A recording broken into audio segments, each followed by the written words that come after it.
নমস্কার বন্ধুরা, আমার এই ছোট্ট চ্যানেলে আপনাদের সবাইকে স্বাগতম।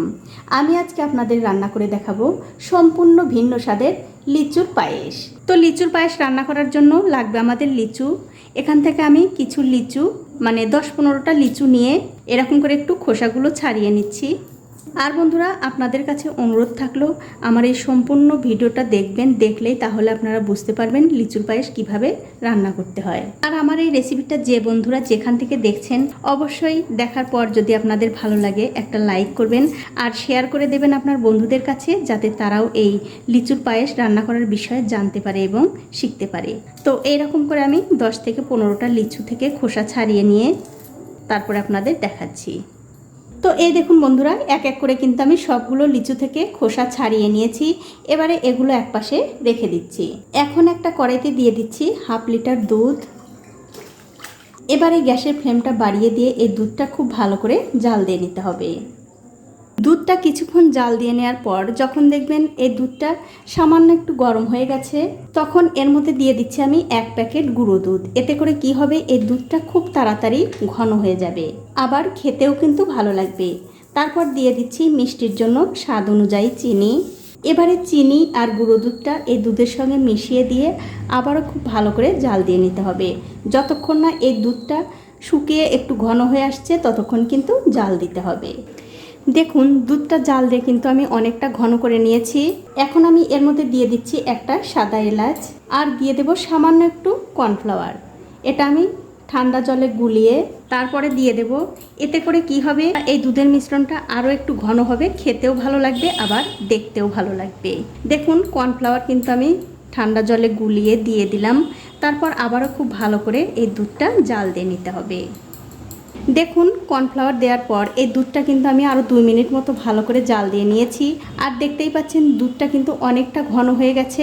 এর চেয়ে আর বেশি ঘন করার দরকার নেই। এবারে গ্যাসের ফ্লেমটা আমি বন্ধ করে দিচ্ছি।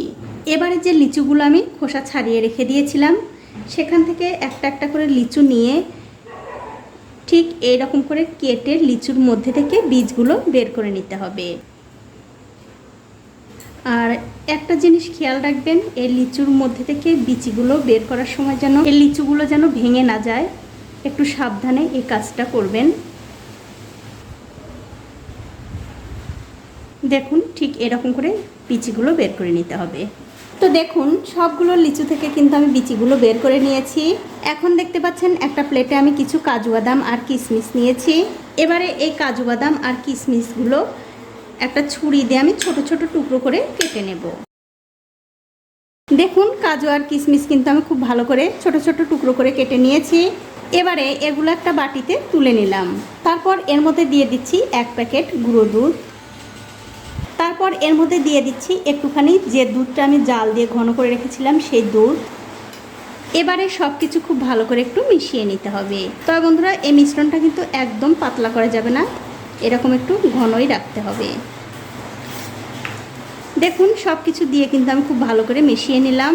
এবারে যে লিচুগুলো থেকে আমি খোসা ছাড়িয়ে রেখেছি সেখান থেকে একটা একটা করে লিচু নিয়ে এই মিশ্রণটা অল্প অল্প করে এই লিচুর মধ্যে দিয়ে দিতে হবে। খুব একটা বেশিও কিন্তু দেওয়ার দরকার নেই। দেখুন, এটা কিন্তু হয়ে গেছে। আর এই একই রকম করে কিন্তু সবগুলোর মধ্যেই এই পুরটা ভরে নিতে হবে। দেখুন, এক এক করে কিন্তু আমি সবগুলো লিচুর মধ্যেই পুর ভরে নিয়েছি। এবারে যে দুধটা জাল দিয়ে আমি ঘন করে রেখেছিলাম সেই দুধটা এই লিচুর উপরে দিয়ে দিতে হবে। তবে বন্ধুরা, অবশ্যই কিন্তু এই দুধটা একটুখানি ঠান্ডা করে দিতে হবে। আর এইভাবে লিচুর পায়েস আপনারা একদিন হলেও বানিয়ে খেয়ে দেখতে পারেন। আমি কিন্তু এমনি এমনি বলছি না, সত্যি কিন্তু বন্ধুরা খেতে ভীষণ ভালো হয়। তো এই দেখুন, সবটুকু দুধ কিন্তু আমি দিয়ে দিলাম। এখন এই পায়েসটা যাতে দেখতে সুন্দর লাগে তার জন্য আমি ওপর দিয়ে দিয়ে দিচ্ছি ছোট ছোট করে কেটে নেওয়া কিশমিশ। এটা কিন্তু বন্ধুরা পুরোপুরি অপশনাল, শুধু দেখতে ভালো লাগবে তার জন্য দিয়ে দিচ্ছি। তারপরে দিয়ে দিচ্ছি একটা চেরি ফল, ছোট ছোট করে কেটে নিয়েছি, সেই চেরি ফল দিয়ে দিচ্ছি। দেখুন, চেরি ফল কিন্তু আমি দিয়ে দিলাম। এখন এর উপরে দিয়ে দেব নয়নতারা ফুলের পাপড়ি। এগুলোও কিন্তু বন্ধুরা অপশনাল, আপনারা চাইলে দিতে পারেন, না চাইলে না দিতে পারেন। তার কারণ এগুলো শুধু দেখার সৌন্দর্যের জন্য আমি দিচ্ছি। তো দেখুন ফুলের পাপড়িও কিন্তু আমি খুব ভালো করে দিয়ে দিলাম।